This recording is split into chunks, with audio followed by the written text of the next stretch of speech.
Alrighty, so someone on Reddit asked for basically like a giant list of basic guides, and since there's not really a good current list, I've decided to try and take a crack at that.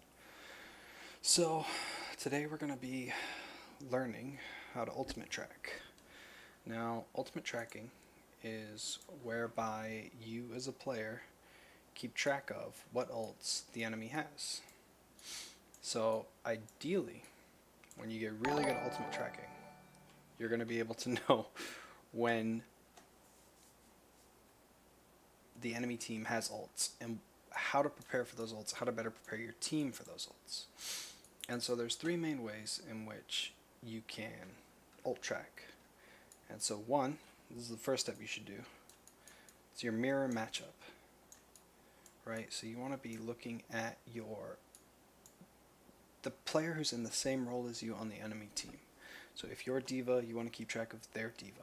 If you're Genji, you want to have a rough idea of their DPS, right? And this is kind of the easiest one to track because you look at what you have and you think, alright, is the enemy doing better or worse than me? Right? If they're doing better, give them a bit more ult charge. If they're doing worse, give them a little bit less ult charge. Right? And so you kind of work into this. And over a while, you'll start to realize when they have ults, and so you start to play in a way where you can avoid those ults. So if you know that their D.Va has bomb, you're going to play in a place where you can get cover quickly depending on where the D.Va throws the bomb. Right? So there's your first way. You want to just check your mirror matchup. Two, right? And this is what I call the 2-fight rule. So after 2 team fights, assume the enemy has ult unless they've used it. And as you get higher and higher up the ranks, the team fights become clearer in that teams know when a fight is lost and leave, regroup up and come back together. The lower you get in ranks, the longer team fights take. And so this rule is a little bit harder because it's hard to tell when one team fight ends and one team fight begins. But for the most part, 2 team fights, and if you haven't seen them ult, they've probably got ult. Right? And then the third way, this is kind of the cheat way, your death cams. Right? Whenever you die, you see a POV of the enemy. And so when you die, you should ideally watch to see what their ult is at, and then hit space and check up on your teammates and see what's happening. So with these 3, if you start implementing them into your gameplay, eventually you will be at the point where you have a rough idea of when everyone has ults.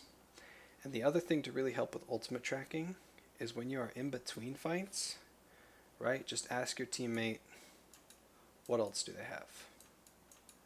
Right? And this is a huge one because if you're not communicating this, your teammates aren't even thinking about it. Until you get to probably high diamond, no one really starts tracking everyone's ults. They'll be like, oh, Pharaoh's probably got barrage, but no one will think of all the ults they have and how that plays out. And so what you really want to do is just take a fight and then be like, what else do they have? And then if all of your team is like, I don't know, you can be like, did they trance last fight? And they'll be like, no. And they'll be like, okay, so they've probably got trance. Right, we'll put a little check there. Be like, did they Valk last fight? Yeah, the Mercy Valk, but then died straight away. Okay, so they don't have Valk. Do they have Shatter? Yeah, the Ryan, pinned me and got 28 million swings on me because I'm Roadhog. Okay, so then he's probably got Shatter. And so this way, in between each fight, you keep a rough tracking of what else they have, and you can use that to your advantage. And so the first part is tracking the ultimates, and then the second part is going to be managing the ultimates, right? And so this is kind of the culmination of why you want to ult track. So once you learn to manage ults, you become a lot harder to kill and a lot more frustrating for the enemy. So what do I mean by managing ults? I don't mean you dictate when the enemy is going to ult, but you play in a way where the enemy cannot get a good ult. Because no matter what, at the end of the day, you cannot prevent them from ulting. Unless you are an insane smurf, you're going to get ulted. But what you want to do is play in a way that they have to either overcommit ults, and by that I mean use 4, 5, 6 ults to win a fight, or they ult, but it doesn't really give them as much of an advantage as they want. So my example for this would be Rein, right? Say you know their Rein has Shatter, and you have your own Rein. Now, no matter what map you put this on, if you know their Rein has Shatter, you want to play in a way where you are using natural cover. Say there's a car or something here. I'm not really an artist, so I apologize. Say there's like a wall right here, right? So you play over here.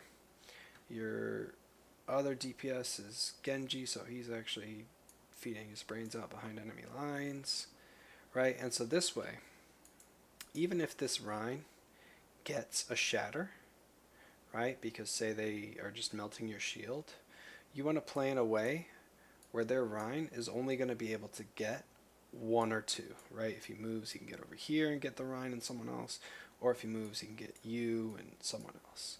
And so by tracking his ult and knowing that Rein has Shatter, it's going to be my Shatter symbol, I'm sorry. Beautiful Overwatch artists. You start to manage ults, and by managing their ults, you start to put them in positions where they don't want to ult, right? Because most Reins want to hit that beautiful 6-man Shatter where they all just die like straight in the line, so you can just hit one fire strike and everyone dies and gets the huge play of the game. Ideally, the Rein isn't going to pull the trigger if he can only get 2. And so if you call out the Rein has ult, right, you can't always expect your teammate to be perfect at blocking ults. It's not going to happen. You can't expect your D.Va to eat every ult. You can't expect your Rein to block every Shatter, you know, because all sorts of things could happen. They could get a Lucio boop. They could get a concussion blast from Pharah. I mean, there's so many stuns and knockback and mobilities that, like, you can't expect him to be there for everything. So, by playing in a way where it's like, if he shatters me, he's only going to shatter Rein and me. Yes, that is bad for you, but that is great for your team. Because if he doesn't get the Ana hits a huge nade, nanos you, tanks the Rein. That guy gets no value out of his ult, right? Same thing with Grav. If they have Grav and you have a Rein, you don't want to all be grouped up around the shield. Because if she just hits the shield and it goes in place and you all get sucked in, well then there's 4 people in that Grav, right? And that's a pretty worthwhile Grav. So you want to try to play in a way that stops them from doing it. So, and I mean, this can be done for almost any ultimate in the game. The only ult you can't really manage is Widowmaker's Infrared. Right? And that's just because that just gives knowledge. And that'll just give them a nice little outline of where your team is at for them. But that doesn't really change much, right? So every other ult can be managed, whether it's on your team or the enemy's team, right? And then the other thing is, one good way to manage ults is to notice a behavior change in the enemy team, right? So if every time Fire Strike is on cooldown, this guy throws out Fire Strikes, and he's just non-stop Fire Striking all game, and then all of a sudden 30 seconds go by and he hasn't thrown out a Fire Strike, he's looking for Shatter, right? Same way, if the Pharah is like peeking a corner and just constantly spamming forever and ever, and then all of a sudden she stops, she's probably flanking around to try to barrage from a position where you guys aren't expecting it. So these kind of behavior tells are things to look out for, right? And so that's another way of kind of tracking ultimates and keeping on top of that. And I'm going to keep this short and sweet because I have no video editing skills, so I can't, give great examples. But that's pretty much the basic rules, is that you want to you basically want to, when you're starting off, when you're just learning to ult track, right? You're going to just mirror match. Pick someone on the enemy team and try to keep track of their ults. And if you're really struggling with that, go by the 2-fight rule, right?